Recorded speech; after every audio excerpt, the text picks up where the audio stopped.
नमस्कार मेरे किसान साथियों, स्वागत है आप सबका एक बार फिर।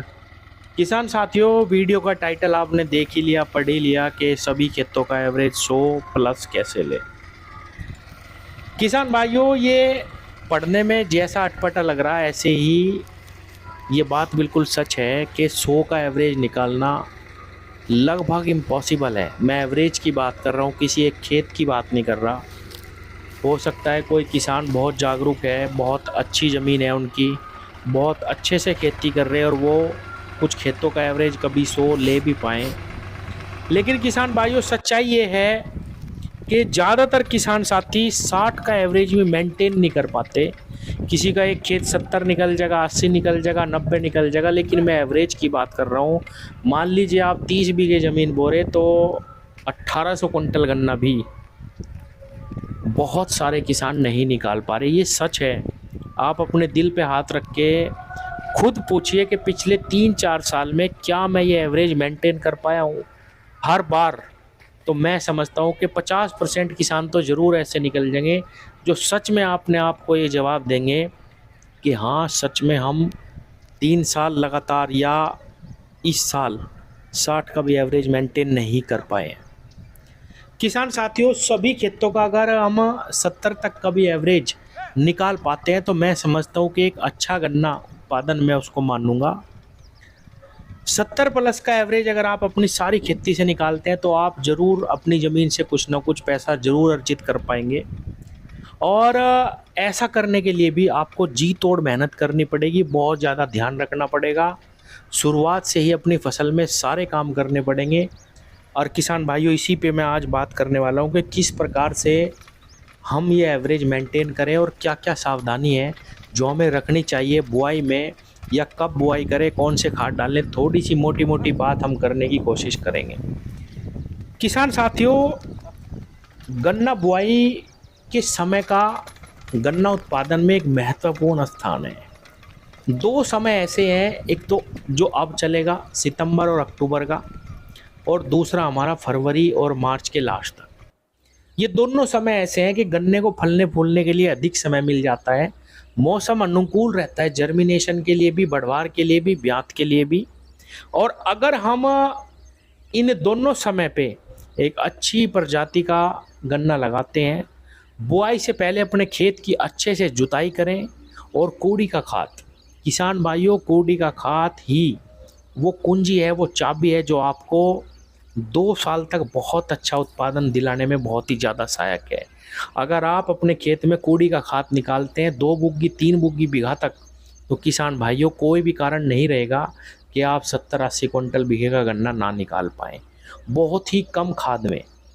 दूसरा ये है किसान भाइयों, अगर हम ये कोड़ी का खाद नहीं निकालते, आप मल्चिंग कर सकते हैं अगर आपके पास समय है, जो कि बहुत सारे 90% किसानों के पास मल्चिंग, किसी भी फसल को बो के खेत में जुताई करने का समय नहीं है।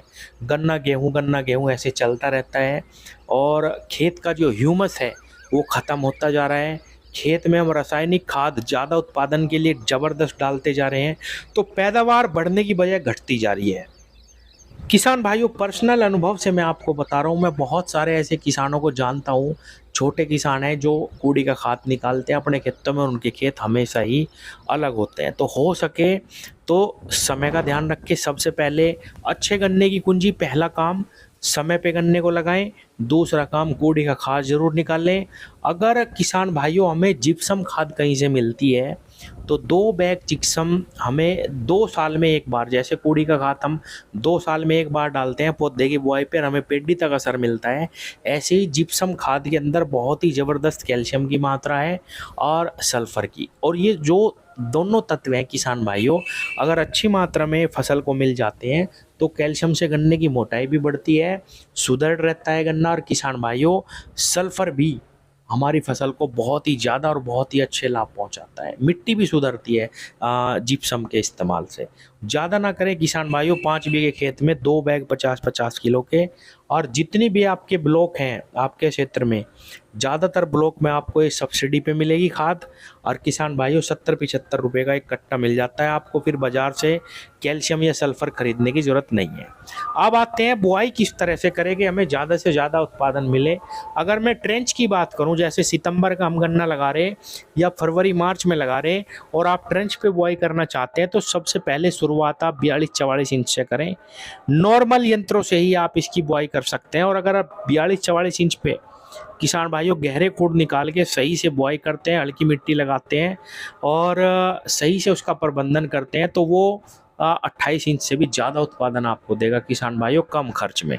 मैं 42-44 की बात कर रहा हूँ, 60 या 56 इंच की नहीं। इस चीज़ का आपको ध्यान रखना, मैं शुरुआत की बात कर रहा हूँ। किसान साथियों, अब फिर से एक बार सितंबर के महीने पे लौटते हैं। अगर हम सितंबर अक्टूबर में गन्ना लगाते हैं, उसको ज़्यादा समय मिल जाता है किसान भाइयों फलने फूलने के लिए। वो गन्ना अगर जमाव सही ले जाए तो चाहे आप किसी भी विधि से लगाएं, बहुत ज़्यादा उत्पादन हमें दे जाता है। उसके साथ आप सह फसली भी कर सकते हैं, डबल बेनिफिट है।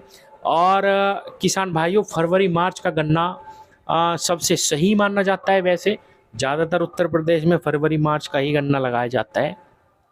किसान साथियों, अब बात आती है, हमने बुआई को समझ लिया, समय को समझ लिया, गोबर की खाद को समझ लिया, जिप्सम को समझ लिया, खेत की जुताई अच्छी करनी है। उसके बाद किसान भाइयों गन्ना लगाने के बाद सबसे महत्वपूर्ण काम होता है खरपतवार नियंत्रण।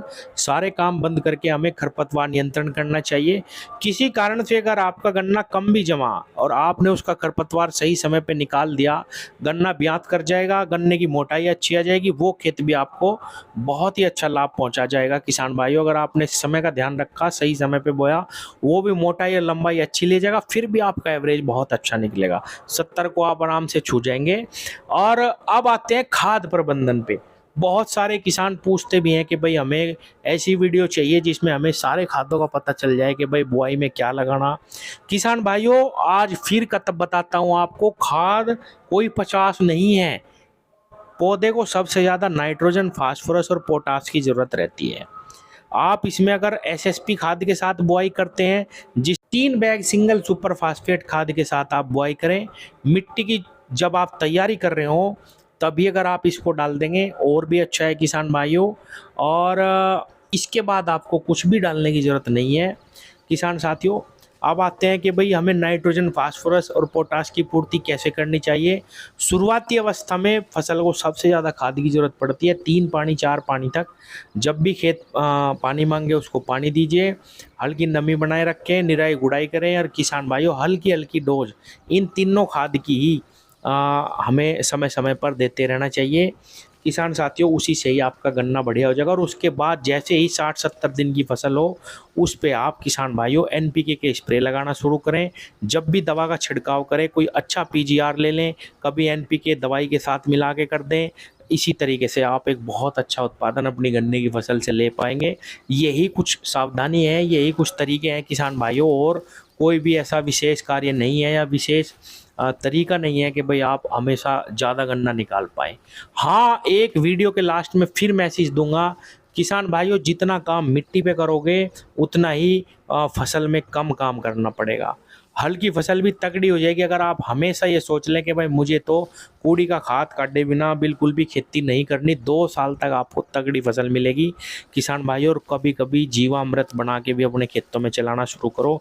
साल भर में 3 बार भी अगर आप चला दोगे किसान साथियों 200 लीटर 5 बीघे में, तो भी आपके खेत बहुत ही अच्छा रिस्पॉन्स आपको देना शुरू कर देंगे। खेती पे थोड़ा सा अगर आपको ज़्यादा रिजल्ट लेने हैं तो ज़मीन पे किसान भाइयों थोड़ा सा काम करें। धन्यवाद।